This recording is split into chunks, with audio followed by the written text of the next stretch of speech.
जय मां संतोषी। प्रिय श्रोताओं, आज हम सुनेंगे पवित्र शुक्रवार व्रत की कथा, जिसे सुनने मात्र से संतोषी माता की कृपा हमेशा बनी रहती है। तो आइए कथा आरंभ करते हैं। कथा के अनुसार एक बार एक बूढ़ी माई थी।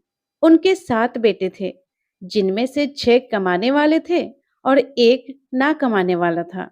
बूढ़ी माँ 6 बेटों के लिए भोजन बनाती और जो कुछ जूठन बच जाता वह 7वें बेटे को दे दिया करती। वह मन का बड़ा भोला भाला था, इसलिए कुछ भी विचार नहीं करता था। एक दिन वह अपनी पत्नी से बोला, देखो मेरी माँ को मुझ पर कितना प्रेम है। तब उसकी पत्नी बोली, हाँ हाँ, क्यों नहीं, सबका बचा हुआ जूठा जो तुमको खिलाती है। तब वह बोला कि नहीं, ऐसा नहीं हो सकता है। मैं जब तक अपनी आंखों से ना देख लूं, मान ही नहीं सकता। तब पत्नी हंसकर कहा, देख लोगे तब तो मान जाओगे। फिर कुछ दिनों के बाद त्योहार आया। घर में 7 तरह के भोजन और चूरमे के लड्डू बने। वह जांचने को सिर दुखने का बहाना करके एक पतली चुनरी सिर पर ओढ़कर रसोई घर में सो गया। वह कपड़े में से सब कुछ देखता रहा। थोड़ी ही देर में उसके 6 भाई भोजन करने आए। उसने देखा माँ ने उनके लिए सुंदर आसन बिछाकर तरह तरह के भोजन परोसे और आग्रह करके उन्हें भोजन कराया। वह लेटा हुआ सब कुछ देखता रहा। 6 बेटे भोजन करके उठ गए। तब माँ ने उनकी जूठी थालियों में से लड्डुओं के टुकड़े उठाकर एक लड्डू बनाया। सारी जूठन साफ करके बूढ़ी माँ ने उसे पुकारा, बेटा 6 भाई भोजन करके चले गए, अब तू ही बाकी है, उठ, तू कब खाएगा। तब वह कहने लगा, माँ मुझे भोजन नहीं करना, मुझे भूख नहीं है, मैं अब परदेश जा रहा हूँ। माँ ने कहा, कल जाता हो तो आज ही चला जा। वह बोला, हाँ हाँ, आज ही जा रहा हूँ। ऐसा कहकर वह दुखी मन से घर से निकल गया। चलते समय उसे अपनी पत्नी की याद आ गई। वह उस समय गौशाला में उपले थाप रही थी। वहां जाकर वह बोला, हम परदेश जा रहे हैं, कुछ समय के बाद आएंगे, तब तक तुम यहाँ ध्यान से रहना। तब उसकी पत्नी बोली कि आप खुशी से जाइए, हमारी चिंता मत कीजिए, यहाँ हम भगवान के भरोसे हैं। आप अपनी कोई निशानी मुझे दे जाइए, ताकि मैं तुम्हें याद करती रहूं, और तुम भी मेरी कोई निशानी ले जाओ, ताकि तुम भी मुझे कभी ना भूलो। तब वह बोला, मेरे पास तो कुछ नहीं है, यह अंगूठी है, यही ले लो और अपनी कोई निशानी मुझे दे दो। तब वह बोली कि मेरे पास क्या है, यह गोबर से भरा हाथ है। यह कहकर उसकी पीठ पर उसने गोबर के हाथ की थाप मार दी। फिर वह वहां से चल दिया। चलते चलते दूर देश पहुंच गया। वहां एक साहूकार की दुकान थी। दुकान पर जाकर वह कहने लगा, भाई मुझे नौकरी पर रख लो। साहूकार को जरूरत थी। वह बोला, रह जा। लड़के ने पूछा कि भाई तनख्वाह क्या दोगे। साहूकार ने कहा, काम देखकर दाम मिलेगा। अब साहूकार के यहाँ उसे नौकरी मिल गई, तो वह सुबह से लेकर रात तक नौकरी करने लगा। कुछ ही दिनों में दुकान का सारा लेन देन, हिसाब किताब, ग्राहकों को माल बेचना, यह सारा काम वह लगन से करने लगा। साहूकार के यहाँ 7-8 नौकर थे। वे सब चक्कर खाने लगे, यह तो बहुत होशियार बन गया है। सेठ ने भी उसका काम देखा तो 3 महीने में ही उसे आधे व्यवसाय का हिस्सेदार बना लिया। वह कुछ ही वर्षों में वहां का नामी सेठ बन गया। और फिर एक दिन मालिक सारा कारोबार उस पर छोड़कर यात्रा पर चला गया। अब पीछे उसकी पत्नी पर क्या बीतती है, यह भी सुनिए। सास ससुर उसे दुख देने लगे। सारी गृहस्थी का काम कराकर उसे लकड़ी लेने जंगल में भेज देते। इस बीच घर के आटे से जो भूसी निकलती, उसकी रोटी बनाकर रख दी जाती और फूटे नारियल की नरेलियों में पानी भर दिया जाता और उसे दे दिया जाता। इसी तरह दिन बीत रहे थे। एक दिन वह लकड़ी लेने जा रही थी। रास्ते में बहुत सारी स्त्रियां संतोषी माता का व्रत करती दिखाई दी। वह वहां खड़ी होकर कथा सुनने लगी और पूछने लगी, बहनों तुम यह किस देवता का व्रत कर रही हो और इसको करने से क्या फल मिलता है? इस व्रत को करने की क्या विधि है? यदि तुम अपने इस व्रत का विधान मुझे समझा कर कहोगी तो मैं तुम्हारा बड़ा एहसान मानूंगी। तब उनमें से एक स्त्री बोली, सुनो, यह संतोषी माता का व्रत है। इसको करने से निर्धनता और दरिद्रता का नाश होता है, घर में लक्ष्मी आती है, मन की चिंताएं दूर होती है, घर में सुख होने से मन को प्रसन्नता और शांति मिलती है, निपुति को पुत्र मिलता है, पति बाहर गया हो तो शीघ्र घर आ जाता है, कुंवारी कन्या को मनपसंद वर मिल जाता है, राजद्वारे में बहुत दिनों से मुकदमा चल रहा हो तो वह भी खत्म हो जाता है, कलह कलेश दूर होकर घर में सुख शांति का वास होता है, घर में धन जमा हो जाता है, पैसा जायदाद का लाभ होता है, रोग दूर हो जाता है और जो कुछ मन में कामना हो वह सब संतोषी माता की कृपा से पूरी हो जाती है। इसमें कोई संदेह नहीं है। तब वह पूछने लगी कि बहन, यह व्रत कैसे किया जाता है? यह भी बताओ तो बड़ी कृपा होगी। वह कहने लगी, सवा आने का गुड़ चना ले आना, इच्छा हो तो सवा 5 आने का लेना या सवा एक आने का, अपनी सामर्थ्य के अनुसार ले लेना, बिना परेशानी और श्रद्धा और प्रेम से जितना भी बन पड़े सवाया लेना। प्रत्येक शुक्रवार को निराहार रहकर कथा सुनना, इसके बीच क्रम टूटे नहीं, लगातार नियम पालन करना, सुनने वाला कोई ना मिले तो घी का दीपक जलाकर उसके आगे जल के कलश को रखकर सामने बैठकर कथा कहना, परंतु नियम ना टूटे। जब तक कार्य सिद्ध ना हो नियम का पालन करना और कार्य सिद्ध हो जाने पर व्रत का उद्यापन करना। 3 मास में माता फल पूरा करती है। यदि किसी के ग्रह खोटे भी हो तो माता वर्ष भर में कार्य सिद्ध करती है। फल सिद्ध होने पर उद्यापन कर लेना चाहिए, बीच में नहीं करना चाहिए।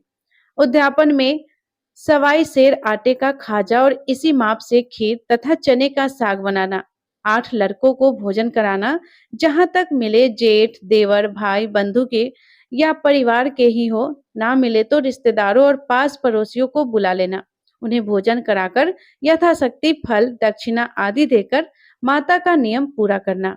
उस दिन घर में ना तो खटाई खाना और ना ही दान करना। यह सुनकर बुढ़िया के लड़के की पत्नी चल पड़ी।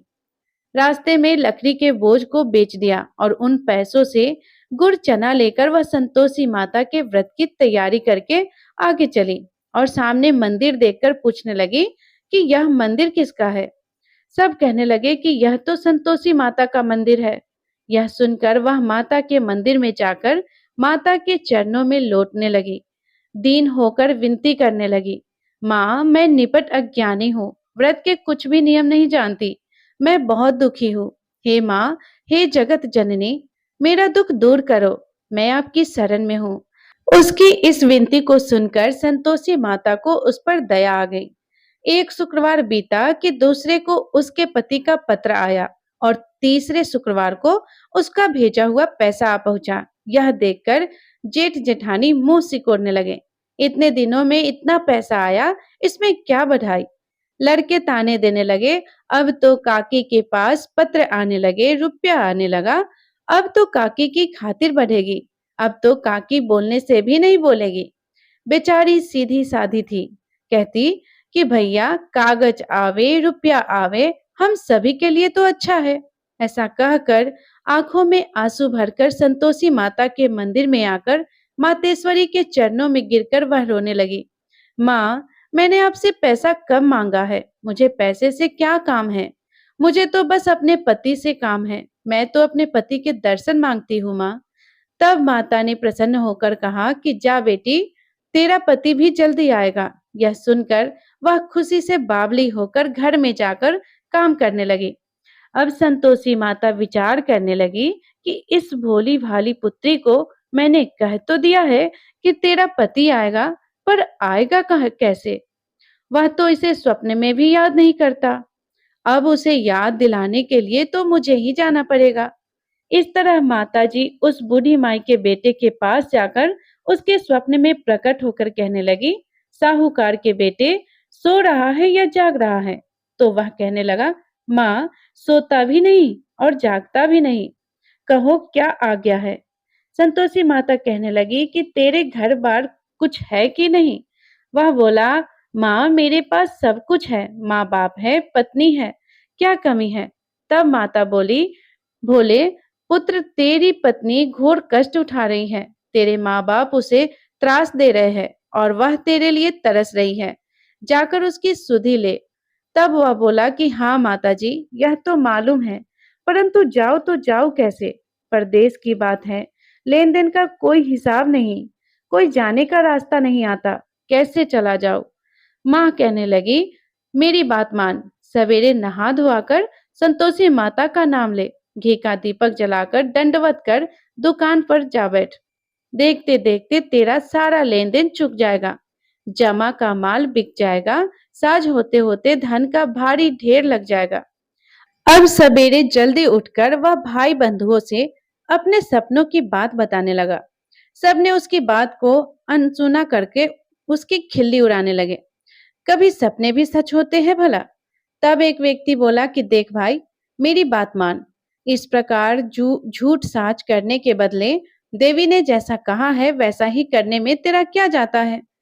अब उन बूढ़े व्यक्ति के बात मानकर वह नहा धोआकर संतोषी माता को दंडवत घी का दीपक जलाकर दुकान पर जा बैठा। थोड़ी ही देर में उसने क्या देखा कि देने वाले रुपया लाने लगे, लेने वाले हिसाब लेने लगे। कोठे में भरे सामान के खरीदार नकद दाम दे देकर सौदा करने लगे। शाम तक धन का भारी ढेर लग गया। मन में माता का नाम लेकर चमत्कार देखकर प्रसन्न होकर घर जाने के लिए गहना कपड़ा सामान खरीदने लगा। यहाँ के सारे काम से निपटकर वह तुरंत घर को रवाना हुआ। उधर उसकी पत्नी बेचारी जंगल में लकड़ियां लेने गई। लौटते समय माता जी के मंदिर में वह रुककर विश्राम करने लगी। वह तो उसके प्रतिदिन रुकने का विश्राम स्थान जो ठहरा। वहां पर धूल उड़ती देखकर उसने माता से पूछा, हे माता, यह धूल कैसी उड़ रही है? तब माता कहने लगी कि हे पुत्री, तेरा पति आ रहा है। अब तू ऐसा कर कि लकड़ियों के 3 बोझ बना, एक गट्ठर को नदी के किनारे रखकर और दूसरा मेरे मंदिर पर और तीसरा गट्ठर अपने सिर पर रख। तेरे पति को लकड़ियों का गट्ठर देखकर मोह पैदा होगा, वो यहाँ रुकेगा, नाश्ता पानी खाकर माँ से मिलने जाएगा। तब तू लकड़ियों का गट्ठर उठाकर जाना और चौक में एक गट्ठर डालकर जोर से आवाज लगाना, लो सासू जी, लकड़ियों का गट्ठर लो, भूसे की रोटी दो, नारियल के खोपड़े में पानी दो, आज मेहमान कौन आया है? बहुत अच्छा माताजी, ऐसा संतोषी माता से कहकर वह प्रसन्न मन से लकड़ियों के 3 गट्ठर ले आई। एक नदी के किनारे पर और एक माता जी के मंदिर पर रख दिया। इतने में ही मुसाफिर आ पहुंचा। सूखी लकड़ियां देखकर उसकी इच्छा उत्पन्न हुई कि हम यहीं पर विश्राम करें और भोजन बना खाकर फिर गांव जाए। इसी तरह रुककर भोजन बनाकर विश्राम करके वह गांव को गया। सबसे बड़े प्रेम से मिला। उसी समय सिर पर लकड़ी का गट्ठर लिए उसकी उतावली सी पत्नी आ गई। लकड़ियों का भारी बोझ आंगन में डालकर उसने जोर से 3 आवाजें लगाई, लो सासू जी, लकड़ियों का गट्ठर लो, भूसे की रोटी दो, आज मेहमान कौन आया है? यह सुनकर उसकी सास बाहर आकर अपने दिए हुए कष्टों को भुलाने के लिए कहने लगी, बहू, तू ऐसा क्यों कहती है? तेरा पति ही तो आया है। आ बैठ, मीठा भात खा, भोजन कर, कपड़े गहने पहन। उसकी आवाज सुनकर उसका पति बाहर आया। उसके उंगली में अंगूठी देखकर वह व्याकुल हो गया, क्योंकि उसकी कमजोर हालत को देखकर वह उसे पहचान नहीं पाया था। माँ से पूछने लगा कि माँ, यह कौन है? माँ ने कहा कि बेटा, यह तेरी पत्नी है। आज पूरे 12 वर्ष हो गए जब से तू गया है, तब से यह गांव में जानवर की तरह भटकती फिरती है। घर का कोई काम काज कुछ नहीं करती, 4 पहर आकर खा जाती है। अब तुझे देखकर भूसे की रोटी और नारियल के खोपड़े में पानी मांग रही है। तब वह लज्जित और दुखी होकर बोला कि ठीक है माँ, मैंने इसे भी देखा और तुम्हें भी देखा। अब दूसरे घर की चाबी दो, मैं उसी में रहूंगा। माँ बोली कि ठीक है बेटा, जैसी तेरी मर्जी हो, सो कर। ऐसा कहकर चाबी का गुच्छा उसने पटक दिया। उसने चाबी लेकर दूसरे मकान की तीसरी मंजिल का कमरा खोलकर सारा सामान जमाया। एक दिन में राजा के महल जैसा ठाट बाट बना दिया। अब क्या था, पत्नी सुख भोगने लगी। इतने में ही अगला शुक्रवार आया। उसने अपने पति से कहा कि मुझे संतोषी माता के व्रत का उद्यापन करना है। उसका पति बोला, अच्छा, खुशी खुशी कर लो। अब वह उद्यापन की तैयारियां करने लगी। जेठानी के लड़कों को भोजन के लिए कहने गई। उन्होंने मंजूर किया, परंतु पीछे से जेठानी ने अपने बच्चों को सिखा दिया और बोली कि देखो, भोजन के समय सभी लोग खटाई मांगना, जिससे उसका उद्यापन पूरा ना हो। लड़के जिमने आए, खीर भोजन सब कुछ भेंट पेट भरकर खाया, परंतु बाद में खाते ही कहने लगे, काकी काकी हमें खटाई दे दो, खीर खाना हमको नहीं भाता। देखकर मन अजीब सा हो गया है। वह कहने लगी कि भाई खटाई किसी को नहीं दी जाएगी, यह तो संतोषी माता का प्रसाद है। लड़के गुस्से में से उठ खड़े हुए और बोले कि लाओ फिर पैसा दो। भोली बहू कुछ भी नहीं जानती थी, उसने उन्हें पैसे दे दिए। लड़के उसी समय हट के इमली खटाई लेकर खाने लगे। यह देखकर संतोषी माता ने बहू पर खूब कोप किया। संतोषी माता के कोप के कारण राजा के दूत आए और उसके पति को पकड़ कर ले गए। जेठ जेठानी मनमाने वचन कहने लगे कि लूट लूट कर धन इकट्ठा करके आया है, अब सब मालूम पड़ जाएगा जब जेल की मार खाएगा। पत्नी से यह वचन सहन नहीं हुआ। रोती हुई वह फिर से माता जी के मंदिर गई। हाथ जोड़कर कहने लगी कि हे संतोषी माता, यह आपने क्या किया? हंसाकर अब अपने भक्तों को रुलाने लगी। माता बोली कि बेटी, तूने उद्यापन करके मेरा व्रत भंग किया है, इतनी जल्दी सारी बातें भुला दी। वह कहने लगी कि माता, भूल तो नहीं, ना ही कुछ अपराध किया है। मैंने तो भूल से लड़कों को पैसे दे दिए थे, उन्होंने ले जाकर खटाई खा ली। मुझे क्षमा करो माँ, मैं फिर आपका उद्यापन करूंगी। माँ बोली लेकिन अब भूल मत करना। वह बोली अब भूल नहीं होगी माँ। यह बताइए वे कैसे आएंगे? माँ बोली जा पुत्री, तेरा पति तुझे रास्ते में आता मिलेगा। वह निकल गई। रास्ते में उसका पति उसे आता हुआ मिला। पूछने लगी तुम कहाँ चले गए? तब पति बोला कि इतना धन जो कमाया है उसका कर राजा ने मांगा था, वही देने गया था। तब वह प्रसन्न होकर बोली भला हुआ, अब घर को चलो। वे दोनों घर गए। कुछ दिनों के बाद फिर शुक्रवार आया। तब वह बोली कि मुझे फिर से माता का उद्यापन करना है। पति ने कहा करो। बहू फिर से जेठ के लड़कों को भोजन के लिए कहने लगी। जेठानी ने एक दो बात सुनाई और सभी लड़कों को सिखाने लगी कि तुम सब लोग पहले की ही तरह खटाई मांगना। अब लड़के भोजन से पहले ही कहने लगे कि हमें खीर नहीं खानी, हमारा जी बिगड़ता है, कुछ खटाई खाने को दो। वह बोली खटाई किसी को नहीं मिलेगी, आना हो तो आओ। वे नहीं आए तो ब्राह्मण के लड़कों को बुलाकर वह उन्हें भोजन कराने लगे। यथाशक्ति दक्षिणा की जगह एक एक फल उन्हें दे दिया, जिससे संतोषी माता प्रसन्न हुई। माता की कृपा होते ही 9वें मास में उसके चंद्रमा के समान सुंदर पुत्र प्राप्त हुए। पुत्र को पाकर वह प्रतिदिन माता जी के मंदिर को जाने लगी। माँ ने सोचा कि यह तो रोज आती है, आज क्यों ना इसके घर में चलूं, जाकर इसका आसरा तो देखो। यह विचार कर माता ने भयानक रूप बनाया। गुड़ चने से सना मुख, ऊपर सुट के समान होठ, जिस पर असंख्य मक्खियां भिनभिना रही थी। दहली पर पैर रखते ही उसकी सास चिल्लाने लगी, देखो रे देखो, कोई चुड़ैल डाकिन चली आ रही है। अरे लड़को, इसे भगाओ नहीं तो यह किसी को खा जाएगी। लड़के भागने लगे, चिल्लाकर खिड़की दरवाजे बंद करने लगे। बहू रोशनदान में से देख रही थी। वह प्रसन्नता से पगली बनकर चिल्लाने लगी, आज तो मेरे भाग खुल गया, आज तो मेरी माताजी मेरे घर आई है। वह अपने बच्चे को दूध पीने से हटाने लगी। इतने में ही सास का क्रोध फट पड़ा। वह बोली अरे पगली, क्या देखकर उतावली हुई है, जो बच्चे को पटक दिया है? वह बोली सासू माँ, मैं जिनका व्रत करती हूँ यह वही संतोषी माता है। इतना कहकर झट से उसने सारे खिड़की दरवाजे खोल दिए। फिर तो सब ने माता जी के चरण पकड़ लिए और विनती करके कहने लगे कि हे माता, हम मूर्ख हैं, अज्ञानी हैं, आपके व्रत की विधि हम नहीं जानते, व्रत भंग करके हमने बड़ा अपराध किया है। हे जगत माता, आप हमारे अपराध क्षमा करो। उनके इस प्रकार विनती करने पर संतोषी माता प्रसन्न हुई। बहू को प्रसन्न होकर जैसा फल दिया वैसे ही हे संतोषी माता सबको देना। जो भी आपकी कथा पढ़े या सुने या अहंकार भरे, उसके सारे मनोरथ पूर्ण करना। सभी प्रेम से बोलिए संतोषी माता की जय। तो प्रिय श्रोताओ, कथा यहीं पे समाप्त हुई। अब सुनिए संतोषी माता की आरती। ओम जय संतोषी माता, मैया जय संतोषी माता।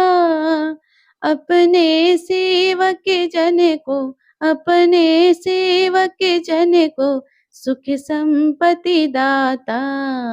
ओम जय संतोषी माता।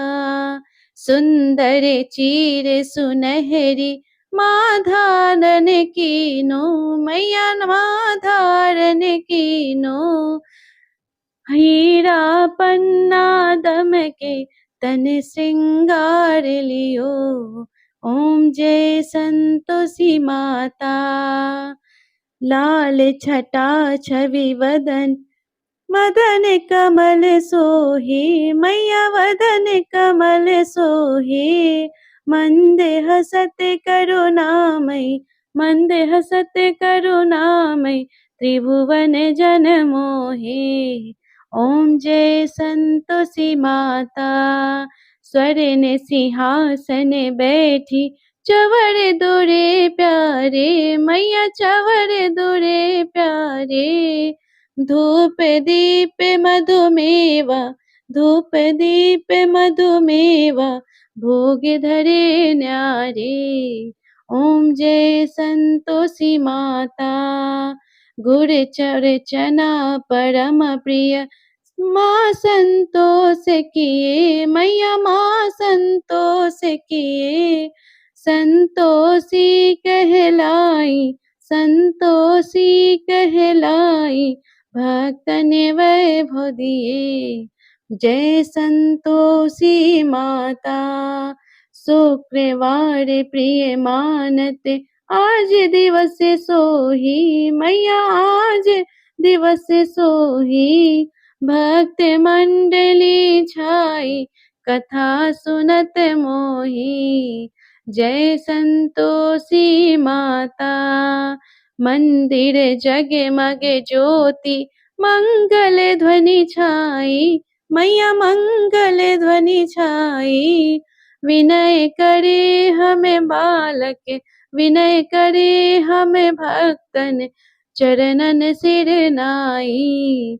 जय संतोषी माता। भक्ति भाव मय पूजा, अंगीकृत की जय, मैया अंगीकृत की जय। जो मन बसे हमारे, इच्छित फल दीजे। जय संतोषी माता।